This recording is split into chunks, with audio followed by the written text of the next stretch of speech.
Бүркүт деп аталат, жайыт. Бияктан алыс эмес. Мен ойлойм ушу убагында биякта бүркүттөр көп болчу экен. Ошол себептен бүркүт деген аталыш жерибиз бар.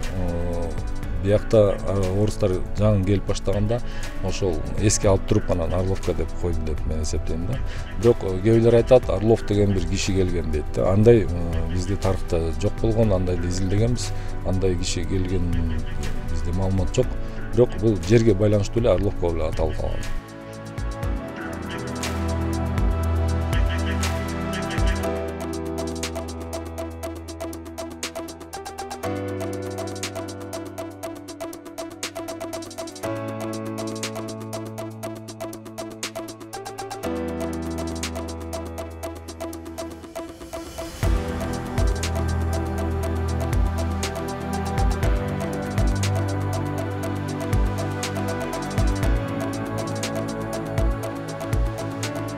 Орловка деген мол Орус империясынын атында элес калтырат да.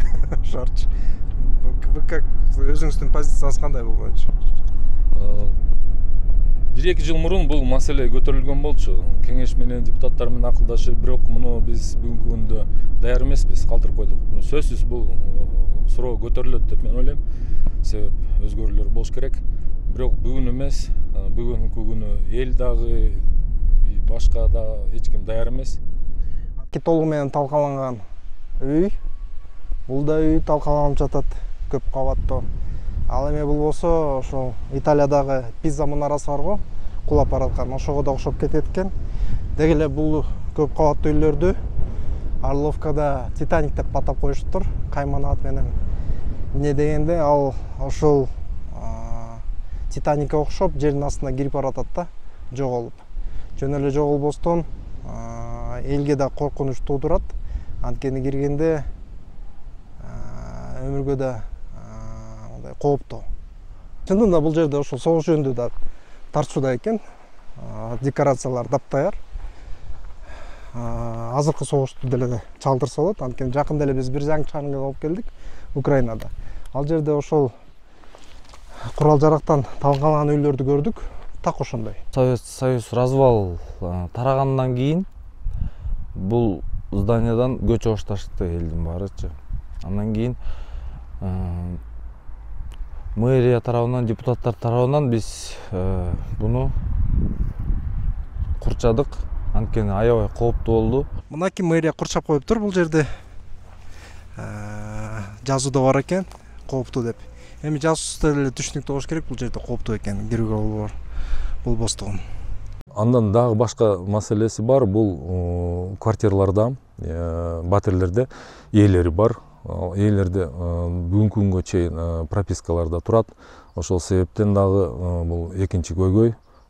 Биз өзүбүз барып муну бузуп же болбосо эч кандай укугубуз да жок, эң биринчиден. Андан тышкары адистерибиз да жок и техникабыз да жок. Ошол себептен биз бүгүнкү күнү токтоп калдык бул маселени. Орловкага андан 4 километр аралыкта жайгашкан Кашка айылда кирет. Эки конушту бириктирген чакан жол анын тургундарынын негизги көйгөйү жана ые. Машинанын ходовкасын бияктан жыл сайын бир 3 жолу, 4 жолу жасашат. Ар бир жашоочу бияктан мына жолдорду өзүбүз. Бир эле жол ооба. Азыркы маалда бул жол эмеде турат, эч кимдин балансында жок бул жолчу. Эмнеге ошондой болгон? Анткени деген Союздун маалында развал болгондон кийин эле ошо өткөрүп берген эмес го дейм да. Айыл өкмөткөчү, айыл өкмөт болчу да мурун Орловка шаарычы. Анан ар бирөө мондай машиналар менен келишет да, мына ходовкаларын бүт. Таксисттер дагы чыкпайт, таксилерчи. Көбүнчөсү ушу жолдун азабынан чыгышпайт. Жашоочуларга кыйын эле да. Эми биякта бизде деген 29 түтүндөй жашайт Кашка айылындачы. Бул жол көпүрөнүн жолу аябай эле коркунучтуу абалда, өзүңүз көрүп тургандай. Өз жактан келаткан машина түз эле келип ушул көпүрөнүн астына кирип кетиши ыктымал да. Ошондуктан мэрия тараптан тетинде бетон огражденияларды коюп коюшту. Азыркы маалда биринчи Советский Союз малында эми баягы жаңы башталып аткан эң биринчи мост менен азыр элибиз ушактан ушул мосту колдонуп жолду көрдүңөрбү? Буда Кашка деген айылды көргөн жоксо көрдүңөрбү? Ошол жака баратабыз. Ошол жака барасыңар, барсаңар бул өз илгери абдан чоң шаар түбүндөгү айыл эле. Шаар түбүндөгү. Эми ошону эч ким карабайт. Заводдо ошол жерде болчу. Завод бар болчу жерде бүт барды талкаланып бүткөн. Барын кыдырып чыккыла.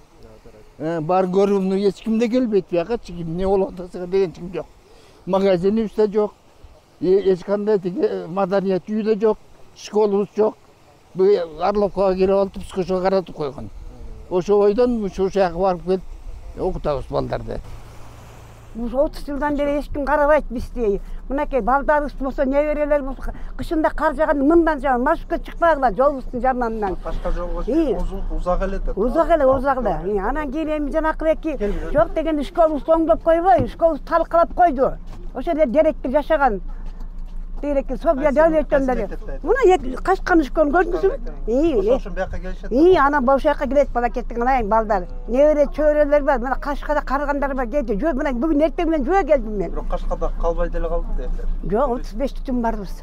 Var.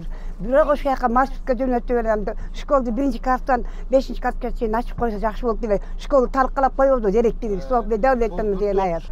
Emne alabız, karganda temsiler şuntup geliriz, Arlovka mına. Çay pay alabız, unsun alabız. Magazinimiz yok, estekemiz yok. Karagan kişi yok mına ki. Ошол үчүн каттайсыздар. İyi, ana oşun için kattayız. Deniz arkanda Arlovka'dan gel alabız. Riska bankta, bankta iyi. Ana kayra taksi mine çıkarız, 350 son, 300-400 son bulup gel. Demek bunu alganda. Окуучулар ошол Кашка айылынын тургундары атайын ошол окууганы Орловкага чейин келет экен. Буга чейин совет мезгилинде мектеп болуптур, бирок азыр талкаланып бүт ошол жашоочулардын балдары бардыгы тең Орловкага келгенге мажбур. Бир рейс менен алып кетет да, бүгүн болсо бардыгы тең олтурду деп ойлогонбуз, бирок бир баланы калтырып кетипиз. Ким калып калды? Ислам деген бала. Канчанчы класс? 3-чү. Эмне унутуп калдыңар аны? Карап турбайсыңар бири-бириңерге? Калып калды. Билген жокпуз калган. Эмне кылат ал эми азыр? Апалары бирде эмне кылып алып келет. Азап экен да ошончу. Күтүш керек дайыма ошол бардыгы тең толо унутпагандай кылып. Кээде болсо ошентип балдарды унутуп калышат экен окуучуларды. Ой, эч ким эми келгиси келбейт да качы. Мондай жол менен машиналар өлөт. Канча жыл болду? 10 жылдан бери ташып атышат. Чаптап да коюшпайт экен. Даже чапталган жок да даже жолдору. Кышында дагы сыйгалак кар өлө жаап коюп чалбай калат машиналарчы. Азыр дагы жаан жаап атканда вообще эле могу ямалар баарында суу толуп калат. Каждый ямага кирип чыгасың да. Дөңгөлөк. Бияка бири чыгып түшкөндө эле бир ресторанын сынып калса эле уже 10 000 сом акчага кетесиң. 10 000 сом акчага ажыраш керек да. Балдарды күнүгө эртең менен 7:30 тияктан ылдый Кашкан тоонун чокусунан бери келебиз. Ылдый 8-ге алып келебиз мектепкечи. Түштөн кийин окуу бүткөндөн кийин кайра келип, кайра чогултуп, кайра алып барып таштайбыз да. Кышында мактан кар жааганда уже чыга албай каласың ужечи. Подъемдончу. Балдар кантип жетет ошондо? Эптеп түртүп тыгылып атып, эптеп атып чыгабыз. Цеп байлап, тыгып атып. Биякта машина деле жүрбөйт да ошончу. Кашка тургундарыбыз биз машинелер барлары машина менен кетет, бирок көбүнчөсү биз жөө басабыз. Таксилерге отурсак 400 сомдон сурайт. Бир эле бизди өйдө чыгарып коюш үчүн биз 400 сом төлөйбүз. Кээбиркиде ал 400 сомго да алып келбейбиз дейт. Ушундай проблемабыз. Так бул бир жалгыз жол да туурабы? Керек болсо Кыргызстан менен байланыштырган туурабы? Жалгыз жолубуз ушул. Высокогорный райондорго биз киребиз. Алып атат деп айтып калдыңыз, буга чейин мектеп болгон да, сиз өзүңүз директор болуп турсуз мектепте. мектепте. Ушул жерде карликовый мектеп бар болчу, бирок балдар аз болгондуктан бул указ менен Орловка мектебине бүт балдардын баары ошо мектепте окуйт. Орловка 2 мектепте. Союз жабылгандан эле бүт токтоду да транспорт. Ошондо эле биз балдарыбыз кыйналып окушту. Чана менен түшкөн убактары болду. Кайра жөө келишчи ушундай ушу километр жерден тайгакта. Мугалимдер менен чогуу баратып, чана менен баратып буттары да сынган убак болду случайлар. Мисалы Кашкага кээ бир жактан алыс жактан келгендер жолдун немесин түшүнбөйт да жакшы. Далай авария болуп каза болгондор деле болду да. Бирок ошо баары эле келип эле жолубузга такалат. Животноводство, жаштарыбыз молодцы, мал кармашат, сүт өткөрүшөт, синокос, бар эми жашообуз жакшы эле, только бул жолубузду оңдолсо, жолубуз. Жумуш жок. Аны ошон үчүн биздин жаштар ылдыйга түшкөнгө ыңгайсыз болушот да, ошо барыш керек. Ошон үчүн жол жаманы менен такси менен күнүгө келиш жумуштан 350 сомдон 400 сомдон элестетип көрүңүз. Жаштар үйгө отур. Бул күндүзгү. А түнкүсүн они больше заряжают. Они больше берут. Түнкүсүн где-то 500 тонна ашып кетет. Бишкекке таких цен нету. Ооба. Могу болгондо эле 7 километр, даже 7 эмес 6 километр экен. Квартирага кетип атышат, жалаң жумуш үчүн. Барып келе албайт. Эртең менен мына түштө автобус болсо, жетишсе жетчи, жетпей саат 5тегилер уже кечке келе албай калып атышат. Азыр дагы кичине күн жарык жакшы, а кышындачы, кышында эмне болот бакыштар. Карда чыга албайт, даже маршруткабыз кайбирде чыга албай калат кышында. Сөзүбүз эле пенсионерлер жөө баратпайбыз, орто жолго чейин жөө барабыз де. Пенсия алганга дагы ошол жака барыш керек. Ну, конечно, бизде деген эме жок да. Бияка деле бир банкомат коюп койсо жакшы болмокчу. Алганга. Кашка айылында СССРдин бир катар стратегиялык ишканалар жайгашкан эле. Карыялар ал кезде сагыныч менен эскеришет. Мына биринчи цех болчу ушу исходный ушул жерде аталар иштечи биякта, ну вредный производство болгон ушул жакта. Абдан эме болгонда мындай. Вредный деп калдыңыз, кесепеттер не? Ну там кичине радиация болгон. Потом тут уже жумушубуздун баары жанагы сложный кислоталар менен иштечүбүз. Кислота. Сама кислота өзү вредный продукт. Там испарение эмес кислота да. Плюс радиация бар болчу, радиация. Ошон үчүн жанагы пенсияга 50 жаштан пенсияга чыкчубуз. Эрте? Да, эрте чыксыбыз. Вот. Ну, акча төлөчү бизге абдан, заработка абдан. Башка жерде караганда жакшы төлөчү. Ну, конечно, момду айлыкка барганда момду сумка менен барчыбыз. Пол сумка дейин. Ну, айлык төлөчү. Ну, анан көп жашаган жок. Мына шалдарыбыз бакчыда пенсия чыкты. 5-6 жылдан кете беришти. Всё. Аны бекер төлөбөйт, бекер. Такие деньги бекер төлөбөйт. Все рассчитано. Вот. Пенсиядан кейін бір 4-5 жылдан кейін, 2 жылдан кейін кете берді бақыштар. Потом нахватали, загазованность, радиацию нахватали. Бұл чоң комбинат, бұл по Союзу, бұл 3-ші комбинат болчу. Биринчisi жана Подольскийде, биринчи комбинат, головной институт бар ушул жакта, Подольскийде. Ушундай эме. Анан кейін тетиги Тува жакта, Байкал жакта, жана Кызыл деген шаар бар. Кызыл. Эме Хакасия. Вот ошол жакта тоже ушундай комбинат болчу. Үчөө эле болчу ушундай. Тогда космос башталган да. Ракетостроение, самолетостроение, военное. Азырда мен силерге айтып атам, я не должен говорить. Вот, ну, вы же никому не расскажем. Жалко. Тамага бекер болчу. Атайын питание болчу, атайын там витамины, капуста, ошондо зелень, кышында все бүт зелени бар болчу. Алма, жүзүмгө чейин. Вот. Ну, бай комбинат болчу. Комбинат очень бай болчу. Подсобкалар болчу. Продукты, холодильники көрдүңүз, все развалено. Хайран. А бу жакта зал, эме, хамасетова зал болчу. Это хозяйство пристройкалар болчу жакта. 48-47 год. Кийин только немного шифер меняли. Рабочие жашачу, да? Да, рабочие турган. И там все условия были? Да, коммунальные условия болгон. Там туалеты болгон ичинде. Да, ванны болгон. 47-48 годы, это вот эти дома. Балкончики остались даже? Да.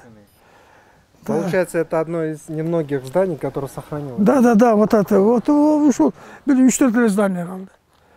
Вот. Да, калп болгон. А таких много зданий было? Ну, много было. Вот мындан көчө болчу. Целая улица прям. там большие двухэтажные дома были, вот эти алапаевские, это деревянные дома. Ну, это благоустроенные, Гилегин, трехэтажные дома были. Отопление болгондо биякта эме. Центральный отопление болгон. Котельный болгон мощный. Вот. Ну, сейчас арким өзүнчө мындай эме кылып алышкан, азыр отопление кылып алышкан. Ванну сузили, кухню расширили. Ну, ремонт хороший вы сделали. Еще не закончили, вот видите, полы остались, пол остался.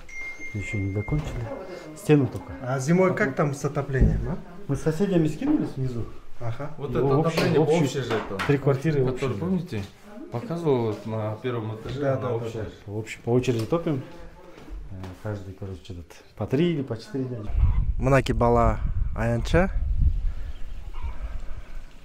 Жакшы жасалган, 500 миң сом кеттир. Астыдагы маттарды салып койсо тура болот эле да.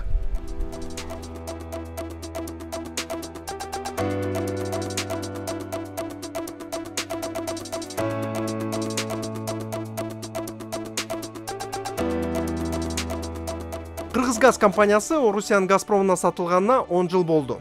Бул аралыкта өлкөнү газдаштыруу 22%тен 40%ке чыкты. Бирок кондогон айылдарга дале көгүлтүр отун жетпеген бойдон калууда. Ошондо Орловка шаарында газ жок турбайбы? Газ жок. Орловка шаарында муну биз баягы коюн колтук жашайбыз да. Кызыл суу Алмалы Бордо айылы, биягы Чыңгоргон Самансыр айылы бизде вообще газ болгон эмес. Бирок биздин кошуна айылга мына айтып атпайбы, аралык 3654 метр турат. Ошол жерде газ бар, келген. Көбүнчө көмүр менен көмүр, аны электричество. Бизге газ келсе, өтө эле оңоюраак болмок. Бул от казандарды газга өткөрүп койгонго. Себеп бул газомазутный от казан деп коебуз. Бизге жеңилирээк болмок да. Экология жактан да. Экология да жактан болмок. Жакшы. Себеп көмүргө өткөндө көп кичине эмелер бар.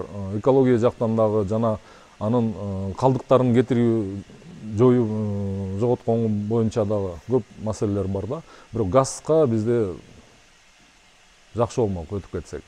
Алтынкен алтын чыгаруучу завод, өзү аты айтып жаткандай кытайлык компания. Көбүнесе ошол шаардын бүт бакубаттуулугу ошол компания менен, ишкана менен байланыштуу. Шаар гана эмес, Орловка гана эмес, бүт район чөө болсо керек болсо Кыргызстан деп да айтсак болот. Анан бул мурунку офис экен, азыр болсо бул жерде Орловка шаарынын милициянын бөлүмү жайгашкан экен. Кызыктуу. Орловкадан кыйла чоң шаарларда да мындай чоң арка жок койсо да. Бул ошол Алтынкен компаниясы жасаган окшойт. Бекер шаар үчүн. Байкерлер барачат. Анын ошонун жанында, арканын жанында мындай сквер тургузулуптур. Бул дагы ошол компаниянын ишмердүүлүгүнүн жыйынтыгы окшойт. Шаарга болгон белеги десек болот.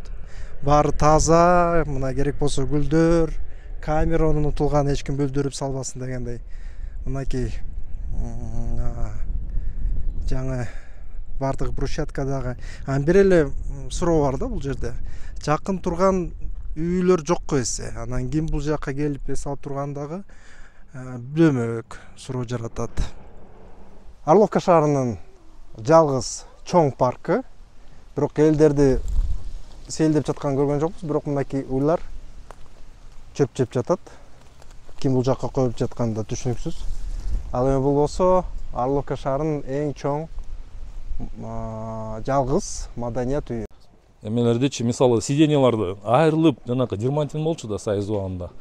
Алардын бантен кандайсыз Кадыр аке? Анан сиденьяларды, бу отургучтарды биз көп ойлондук, жаңыларын алып келсекпи же эскилерин реставрация кылып. Бирок бир 4-5 жыл болуп калды. Эски отургучтун баарын тең реставрацияны өткөрүп, бүт поролондор салынган. Бул бархат, кызыл бархат менен. Ооба. Чоң чиновниктер отурат экен сизге окшогон. Балконда бар. Балкондор да бар, аяка дагы. Биякта болсо мурун оркестровый яма болчу. Анан кийин биздин бийчи кружокторлор 30тан ашып кетти. Бир группа деле. Анан баары бийлеп чыкканда батпак калат экен. Анан мэрибизге, шаарыбыздын мэрибизге депутаттарга кайрылып, анан биякта ремонт жасатканбыз. Муну заброшенный болчу бүт баары тең. Анын баарын кайра восстанавливать этип, креслодон баштап, биякты чоңойттук, оркестровый яма бар болчу. Муну азыр мынакей азыр бир группа кенен кесир бийлеп эметип алат. Бул эски Союз убагында салынган. Эски мектеп 3 этаж, 3 кабаттуу. Биякта эски асфальт болчу, бир дем берүүчү грант менен ушу брусчаткаларды салып туруп, анан тияктан навес линейка. Балдарыбыз турганда күн тиеби, жан жайыбы линейкаларда өзгөчө ошолорго балдарга навес кылып койдук. Брусчатканы салып. Класстар бул башталыш класстары. Терезелер эски болчу, жыгач быйылкы пластиковый баарын тең оңдоп, өңдөрүн дагы ар кандай Павел Васильевич десе уже сам принимал участие, какой цвет, какой что делать. Саламатсыңарбы, балдар? Кандайсыңар? Первый класс. Окуулар кандай болуп атат? Азаматсыңар. Класс чыгып атабы? Жакшыбы? Отур бер. Момун техника безопасность жагынан дагы бул эшикке ачылганда да жакшы да. Чуркап бараткан балдарга көп.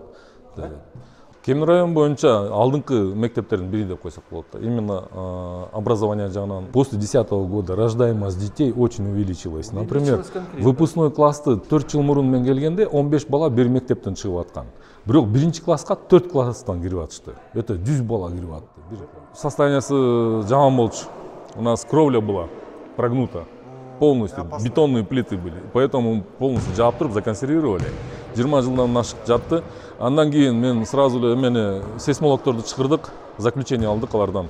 Буну колдонгонго болот деп алар бизге заключение болду, бирок өзүнүн бир кандай бир требованияларын койгон да. Ошол корутундун негизинде биз анан проектный сметный документация жаздык. Үстүн толугу менен алынган. И легкая конструкция деп коебуз, жеңил конструкция менен металл конструкциялардан жасалган да. Биякта центральное отопление. Зимой өзгөчө. Кышында деле болот. Батареяларды койгондон кийин защиткаларын коюп койдук.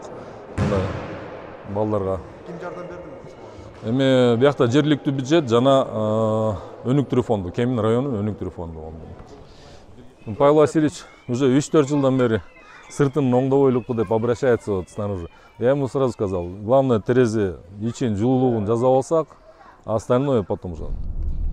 Жыл сайын 10 000 сомдон ар бир мугалимге жана бала бакчада эме болобу, тарбиялоочу болобу, воспитатель. Биз 10 000 сомдон бюджет, жергиликтүү бюджеттен карайбыз.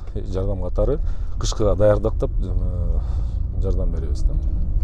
Бул биздин Орловка шаарынын эң жакшы, Кемин район боюнча жакшы деп койсом да жаңылышпайм. Бала бакчабыз. Бул Союз убагында эле бала бакча болчу.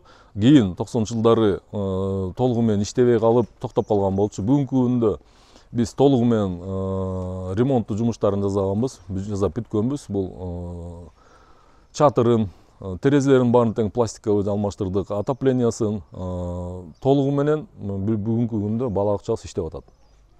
Биздики кичине азайды. Биз эме жанакы Ромашковый сад деген бар, бир бала бакчабыз жаңы 8 группа толугу менен ачып койгондон кийин кичине азайды. Потребность. Бирок очередте тургандар бар. Бар. Бирок анда ажиотаж анчалык деле жок. Быйыл дагы ачтык, дагы бир бала бакчаны, 2 кошумча бала бакча ачтык. Жанагы 3 сааттык деген. Министерство образованиянын эмеси демилгеси менен, алардын долбоору менен продленка сыяктуу.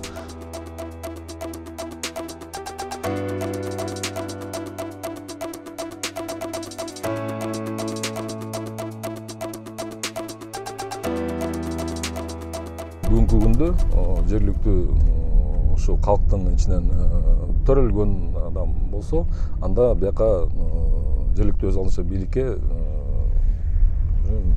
башчы болуп иштей албайт да. Мэр болобу? Депутат болот. Депутаттарга андай жок ограничение.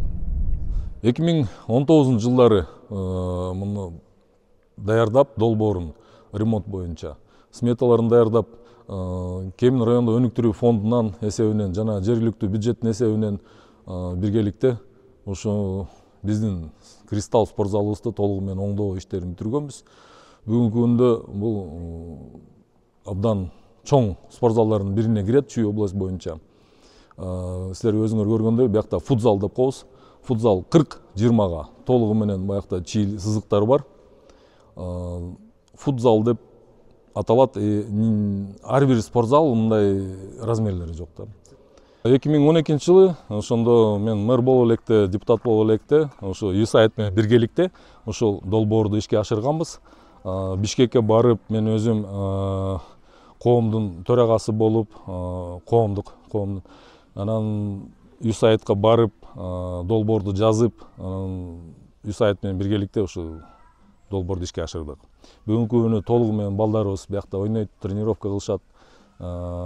Ошол мезгилде 2012-жылды бул Кемин район боюнча эң биринчи газондордун. Бүгүнкү күндө бул заманбап балдарга оюнчу аянты. Бүгүнкү күндө ойлойм мен бар требованияларга жооп берет. Кичинекей балдарыбыз өзгөчө кечинде келишет. Биякта освещение дагы бар. Чырактар да коюлган, видеокамера да койгонбуз. Чоң кишилерге да бар экен, э? Чоң кишилерге дагы, биякта жаш балдар, улуу муундар дагы бар арасында келип, дайыма машыгып турушат. Техника бөлүнөт, мына азыр мына мояктары көрдүңүздөр, таза туруп атат. Тетигинтип топурактар менен жабылган.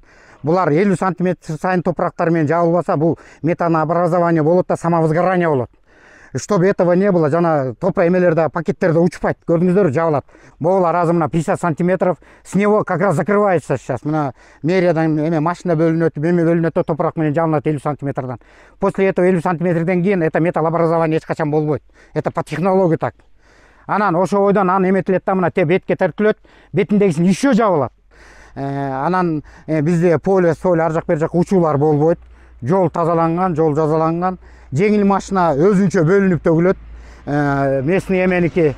Мына азыр бул бак келген машина тет жакка барып төгүлөт, мына өзүнүн ордуна. Өзүнүн ар бир нерсенин өзүнүн орду бар. Ар жагында скотомогильник бар. Малдагы бул территориянын ичинде бир да мал жок. Малдын өлүгү биздин мэриянын указаниясы менен келген малдын баары тетека скотомогильникке салынат, ошол жерден утилизация болот.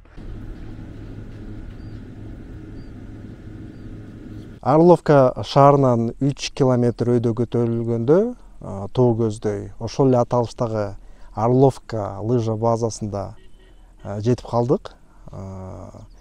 Бул жерде өзгөчө ошол кыш мезгилинде, жай мезгилинде мындай киши толгон жер, абдан популярдуу жер.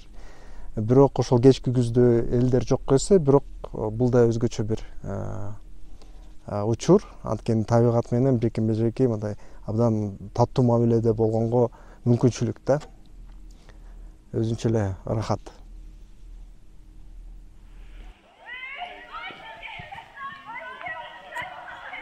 Орловка базасы бир гана лыжа тебүү гана эмес, ошондо мындай балдардай сейилдеп пикник жасагуу дагы абдан мындай сонун жер деп айтсак болот.